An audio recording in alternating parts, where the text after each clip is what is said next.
So I'm excited. I think we're really blessed to have Reverend Annabella Wood here today as our speaker. I know I always enjoy her. Like Glenda said, in a few moments, she's going to share with us her take on the next step in human evolution. She, I think, is going to present us with hope. Hope that even though things look as though structures and societies crumbling around us and making our lives unrecognizable at times, opportunity is upon us. Coming into our awareness. New ways to live in power, new ways to think about each other, and new ways to process our day-to-day activities. These are some of the things I think she's going to touch on. As the old falls away, the new comes into view. I love that. I love how it rhymes too. Reverend Annabella reminds us that, you know, we've been talking about change for decades, and now change is upon us. So I'm excited. I think it's a really thought-provoking and relevant topic to explore, especially during these times. And Reverend Annabella always has a way of making our discussion exciting and enjoyable. So Reverend Annabella Wood has a very long, extensive bio. However, she likes to be known as the quantum physic, musing, singing, songwriting, work of Byron Katie, facilitating, handy woman, minister, truck driving mama. And with that, join me in welcoming. Whew, that was a mouthful. Oh my God, thank you, Cindy. I love you, dear. Back at you. All right, Glenda, do you have a little audio clip that I emailed? If you don't have it, that's cool. It's not, I'm good.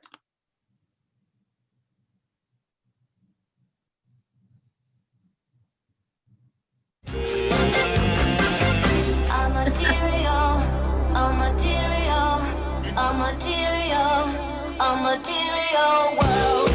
In a material world. In a material world.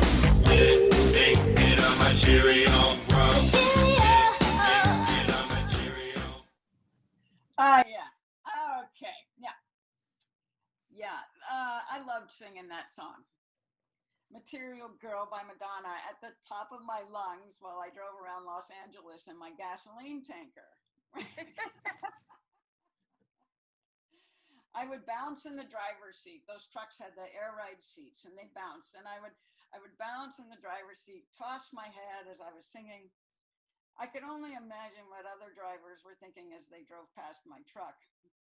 But anyway, part of the joy was that I knew that this just was not true. I felt like I was getting away with something by singing that song. I could go into some sort of alter ego or something. But it was truly preposterous, actually. We are living in a material world. Well, that is true in some respect. That's the world that our senses tell us about, without a doubt. And it does exist. For many people, however, it's the only world they think about, the only world they know about. Many of us running around these days are suffering from all kinds of emotional issues. And if we trace them back, which I did for 14 years with Byron Katie, they almost all went back to trying to fill an emptiness inside. And we don't even know why we're doing these crazy things. We don't know that we're trying to fill this hole inside. But it's been true for years and years. For the last 30 years, at least, many of us, particularly here in these rooms, there has been an emphasis on living somewhere else than the material world. Maybe living in the world of consciousness. Of course, many people have missed the call. But the number who are hearing it now is greater than ever before. And there are so many avenues we can take to enter this conscious world. or studying A Course in Miracles, Work of Byron Katie, Eckhart Tolle, Deepak Chopra, Greg Braden, Bruce Lipton, just to name a few. And we even have our own TV channel now, Gaia TV. We're gathering in large and small numbers around the world, using modern technology to come together as never before. Websites like iawaketechnologies.com, islandsofcoherence.com, circleofmiracles.org help us gather into groups to practice coherent consciousness. By the way, I have links to all of these websites on my website, annabellawood.com. So you can find them. Don't have to worry about writing all this down right now. Science and technology is popping out all over the world with ideas supporting that we are all connected in every way. Old spiritual isms are being proven with math and science, such as we are all one. There are now inventors who have made machines that create electricity from space. Some of these machines' byproducts are ozone, which the Earth needs more of, healing scalar energy, which is the energy used in Reiki and other healing energy practices, as well as providing gravity control, all in the same unit.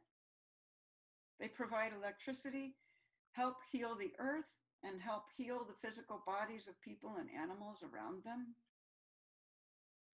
This is definitely something new and different. We now have an explanation of psychic knowledge, Akashic readings, distant healing and vision, mind reading, Ouija boards, angelic readings, just to name a few. In the old days, we used to have to deny science in order to understand and know what we've experienced.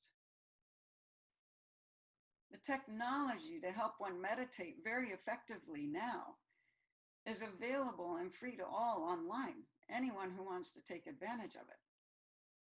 Through these meditation processes known as hemisync meditation, binaural meditation, and now the technology has gone way beyond that, we can access more of our abilities to plug into great consciousness behind everything material. We can access the other world more quickly and easily than ever before. So we have two worlds, at least. As the people who are aware of the spiritual world, such as us, learn more and more about it and how to access it, we seem to be bringing it to the forefront of our lives. In so doing, we can actually live more loving and understanding lives using technology. As we know, those who are living only in the material world are getting closer and closer to the logical end of that road. So it appears to us that things are going crazy. A chasm is forming. I saw a funny picture on Facebook the other day. The picture was from the movie Twister, and there was a cow flying across the highway about 20 feet above the highway. And the caption said, "This is about the time I would usually ask a question, but since it's 2020, I think I'll just keep right on driving." It just cracked me up. But it also got me thinking. Lots of old familiar rules are breaking. It can be really scary because structures in our society that we used to count on for emotional security, financial security, and lots of other things are breaking down. We're losing loved ones in high numbers to the other side of the veil. The rules are changing. Change can be scary, and change is upon us. The loss of RBG at this time in history makes me feel like, this is just a personal feeling, like the stars are lined up against equality in America, true justice, compassion, and critical thinking. It feels like the universe is working toward a total collapse of this American human democracy experiment. I wonder, I'm sorry. Would you say her full name and what's happened? Because there might be some people on who don't. RBG is Justice Ginsburg, who died At least the announcement of her death was 2 days ago. So that's who I'm talking about. RBG is Ruth Bader Ginsburg from the American Supreme Court. I wonder if the cycles of societies is actually on a Taurus energy pattern, as are so many things in our universe. And we are at the collapse part of the Taurus. I don't know if that's true or not. But I do know that there has to be a reason for everything unfolding as it is. And that reason must be love. We are being called on to be the love everywhere we go. In our lifetimes, this calling has never been more important nor more difficult. Seeing only love, being only love, because everything else is not real. All the rest is the outpicturing of our undisciplined part of our minds coming up for healing. Only love can heal these wounds. One does not fight one's wounds. They bandage them, they tend to them, and they heal with love. Only love is real. Remain steadfast in your knowledge of this, as the distractions of fear and hatred cross the field of your vision. The year is 2020, the year of clear vision. We must see it for what it is, a time to choose between love and everything else. Our discernment will usher in the next evolutionary stage. For all that is not love will fall away without our resistance of it, created by our fear and our hatred. I'm going to repeat this because it's so big and so important that we keep this in mind. Our discernment will usher in the next evolutionary stage. For all that is not love will fall away without our resistance to it. We're living in the time of Armageddon. The meaning of the word Armageddon is, quote, the lifting of the veil of ignorance, unquote. It's not easy growing up.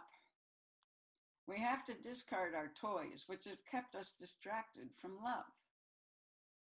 We need to become fully loving adults. The Dalai Lama was forced to love the Chinese as they destroyed his land, buildings, and people. In so doing, the Chinese forced him to flee his land, and in so doing, his influence grew from being only in Tibet to spreading throughout the entire world. We are charged at this time in history to find the Dalai Lama within ourselves. We must use the power of our love to diffuse the fear and hatred that seems so prevalent in our society right now. Fear and hatred are compelling toys, as they attract our frog brain, the part of our brain that simply reacts to danger in non-intelligent ways. We must keep this part of our brain in check and make sure that we don't let it lead the way. It doesn't see the beauty in all this change. This is not hocus pocus. This is a matter of focus. The very thing that makes it so scary right now is the thing that makes our next step as a species possible. The falling away of the old life opens the doors for what is to come. It is up to us to determine what we will make of this opportunity. 20 years ago, in the year of 2000, Jean Houston wrote the book called Jump Time. In it, she states that evolution doesn't happen in a straight line. As long as a species is comfortable enough, they won't change. It's when they become uncomfortable that they suddenly evolve, sometimes making numerous changes in a very short time. This is where I see the human race right now. We are at the beginning of the next step of our own evolution, not just because the age of Aquarius is upon us, but also because our societies obviously cannot continue under the old rules. The old familiar ways are being crushed under their own weight of prejudice, hatred, power, and greed. All the things that were used by those unaware of their connections to each other, that are trying to fill the hole left by living only in the material world. There is so much more ahead of us than behind us. We're on the verge of clean, limitless space travel, enhanced healing abilities, enhanced communication abilities. We can help the earth heal. Our individual inventors have the answers. And while industries and governments are looking elsewhere, these ideas are finding fertile ground. Everything is in place for us to become the loving, kind, respectful societies, light beings beyond our wildest imaginings. We, specifically the people on this call and others like us around the world, are needed more now than ever. Our diligence for love and possibility, connection and responsibility for our own thinking is of paramount importance. There is no going back. There's no back to go back to. We must move forward. It's the only place that all people and other earthlings will be able to live in respectful harmony. I looked up the age of Aquarius online and found this in Wikipedia. A common position expressed by many astrologers sees the age of Aquarius as that time when humanity takes control of the earth with its own destiny as its rightful heritage, with the destiny of humanity being the revelation of truth and the expansion of consciousness, and that some people will experience mental enlightenment in advance of others, and therefore be recognized as the new leaders in the world. That's us. We can do this. Network, stay in touch with each other, support each other. When a friend falters, be there to see their connection with the best of all that is. Watch what you allow into your thoughts. It is harrowing out there. Go within to find your strength, not without. If it isn't love, leave it alone. If it is love, hold it close. Forgive yourself quickly for any mistakes. Evolution is not an easy process. By definition, it's tough. We have to believe as never before. We have to stay diligent as never before. We have to love as never before. This is where we are, and we can do this. Whenever you think about the future, remember that we are not running this show. There is a power greater than us. Plug in whatever way you do that. Feel the love of your host to whom you are connecting with in the spirit world. Much is being asked of us, but we are at the same time being supplied with the energy, wisdom, and ability to come through. All that is real is really only love. Nothing real can be threatened. Nothing unreal exists. Herein lies the peace that passes understanding, the truth of God. Now, let's bring in the next stage of evolution together. Thank you.